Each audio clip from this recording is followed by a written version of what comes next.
What's going on, Passport family? Welcome back to another episode of Men on the Move. Guys, before we get started, go ahead and like and subscribe. And don't forget to hit that notification bell. That's really going to help you guys stay notified to when I drop a new video. And it's going to help me out and get me to a broader audience. And guys, without further ado, let's get into this video. So today, Passport family, we got another question coming from one of the bros named CJ. And CJ just got his passport. Shout out to you, CJ. So CJ is also interested in going down to SOSÚA, so he wrote me and he said this: Men on the Move podcast, I just turned 22 and I just got my passport. And me and the boys were planning a trip to Colombia. But after seeing how crazy it is with men getting abducted and assassinated, we now have our eyes on SOSÚA. Can you tell me about the safety in SOSÚA? You already know we traveling to be active. We look forward to hearing from you, brother. Thanks in advance.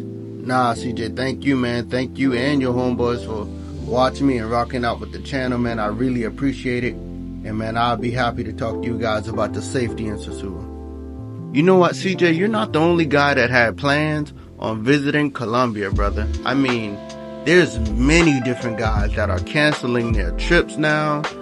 Either they was going to Medellin or they were going to Cartagena, and a lot of these guys just don't feel that it's safe, man. So they don't see that it's worth it. And I'm going to tell you one thing. Colombia is just not doing a good enough job to make tourists, especially male tourists that come there, they're not doing a good enough job to make men feel safe to travel to their country.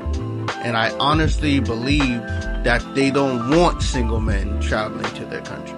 I think anyone would agree that Colombia is a very beautiful country. They have a very beautiful culture, and the women there are very gorgeous. But as for the safety for single men, Colombia drops the ball on that. You know, you're not going to really get any man that doesn't have a spouse that is single that is going to come to Colombia and not going to want to talk to the woman there. And that goes for any country that any man travels, no matter where he travels. He's going to want to talk to the woman there. And Colombia really drops the ball on that one. So when it comes down to Colombia versus DR, more specifically SOSÚA, bro, you're going to feel so safe in SOSÚA. I mean, SOSÚA, you're going to feel almost at home. It's just that comfortable, especially like, you know, with the brotherhood, man. There's so many brothers down there that you're going to just be able to talk to and just feel right at home. They're going to tell you about different areas, where to go, where not to go. So you really don't have to worry about, you know, just chancing things. And then when it comes down to the Airbnbs, like, I never stayed in any of the hotels, but bro, I can tell you for the Airbnbs, like, I felt so safe because many of them, the ones that I stayed in, had 24-hour security guards, bro. And I'm not saying, like, they're not just there to make sure that you're not being bothered by anyone, but they're also there to check the girls. Like, you know, they're gonna get their ID just in case anything should have ever happened to you in that room. You know, you have that girl, they have the girl's ID, so they know who did it. And a lot of the time, the girl can't even come out the room or leave. She can't really leave unless the security guard sees your face. So, man, it's very safe in that aspect when it comes down to single men experience. Also, when it comes down to, you know, having your phone out, the way you're going to be dressed, SOSÚA is very lax. Like, you know, I would still recommend any man dress modestly. You know, don't be out there with too much jewelry. You just don't be careless, you know, with your phone or whatnot.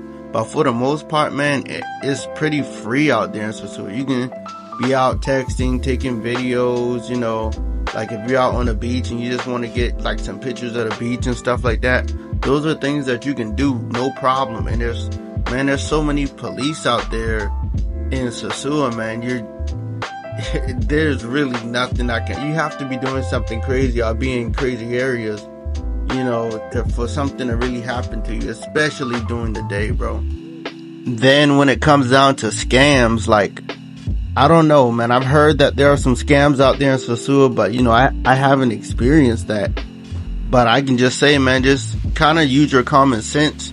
Don't go out there buying nothing from anybody. You know, you already came with your money to, enjoy yourself, unless it's something like food and you can go to restaurants for that, or you're going into a shop to buy like souvenirs or something like that, or you paying for that mango pie. Like, I wouldn't suggest just buying stuff like brochures or trying to buy tours and stuff off the street or anything like that, because you can get got. But other than that, man, anything crazy like abductions and stuff like that, man, that ain't happening. That ain't happening in Sosua. All that scopolamine and you being drugged.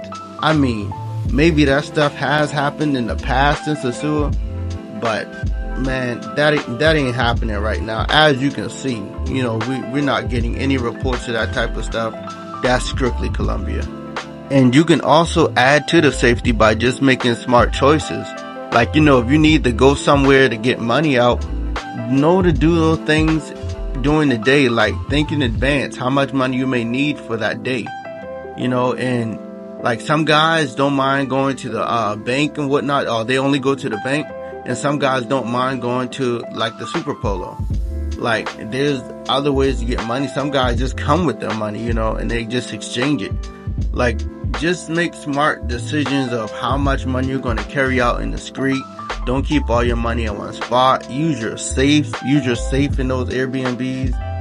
I know some people don't like the safe because they feel like somebody else has a key or whatever, but I don't mind using them, man. I like the safes. I use the safes. And you can always keep the keys on you. Like, man, if you like Ronan said, he got those drawers with the pockets, and I also bought those same things, man. You can keep your safe key inside that drawers, man, and zip it up. You don't ever have to worry about it coming out. And you can also keep some of your money in there. It's just about trying to be safe on your own and making preparations for, in case if it did happen, you won't be completely ass out. And when it comes down to stuff like transportation, man, what I did to stay safe is I made sure that I use the same taxi. Like, during the day, I had the same exact taxi every day. It never really changed. And when it came to the nighttime, when I wanted to experience the nightlife, the taxi that I had during the day, because I felt so comfortable, I asked him to recommend me a taxi for the nighttime. And he sent me a brother that, I basically stayed in contact with, and I used him every time I went out during the night. So I had a taxi driver during the day, and I had a taxi driver during the night. Honestly though, I feel like all of those taxi drivers just work for the same company, but those are something that I did just to add to the safety. Also, bro, I would advise against going to one of the girls' house that you just met that same night, which I think is pretty rare for a girl to ask you that. I mean, it has happened to me while I was out there, but I do think it's pretty rare. But I would still advise against that, because you're the one with the 24-hour security, not her. So if you go to her house, you're basically in her domain. So it's like anything goes. And yeah, man, you can't be that horny out there. So just use your head, bro. Use your head, and if you got a chica, take her back to your spot. And if you a drinker, man, do not just get sloppy drunk. Like, if you're on your own, I know you said you're gonna be with your boys, man, but I would still advise against all of you guys just getting sloppy drunk out there, man. You kind of still want to be aware of your surroundings. Like I said, Sosua is very safe. A lot of this stuff just won't happen, but you also want to take preventative measures to make sure that they don't happen. Also, bro, you gotta join the Blue Book Passport cartel, man. That way, when you're out there, you can let everybody know that, hey, you're in there for, X amount of days. And that way, guys know, like, your timeline. They know that you be out there. Trust me, them brothers got your back, bro. And I'm gonna push the Blue Book Passport cartel, because when it comes to Dominican Republic, I wholeheartedly believe ain't no other group doing it this hard, bro. Ain't no other group about Dominican Republic that's just down for each other like that. There's no judgment. So get inside the Blue Book Passport cartel, man. And in certain areas, you guys are going to come across men that are trying to sell you stuff. You know what I mean? Like they're trying to sell you drugs or weed or whatever. Man, mostly weed. Stay away from it, guys. Man, you do not want to get any of those legal troubles out there in Dominican Republic. Dominican Republic is extremely heavy on their policy about drugs, man. So just stay away from that stuff. As soon as you see somebody trying to like sell you something or something like that, strictly just tell them, nah, I'm good, and just go on about your business. But man, that's about it, bro. Like, just using common sense and just being aware of your surroundings, bro. Like, Dominican Republic is extremely safe. Like, Dominican Republic is a country that really cares about their tourists, and they show how much they care about their tourists. So, man, you're gonna have a great trip out there, man. I don't know when you guys' trips are. I can't wait to hear about it when you come back. So write me, let me know how it was. And yeah, man, anybody else that want to write me or got any questions, you guys already know I'm going to leave my email in the description. And guys, learn a new language, get your passport, and go experience a new culture. I'm out.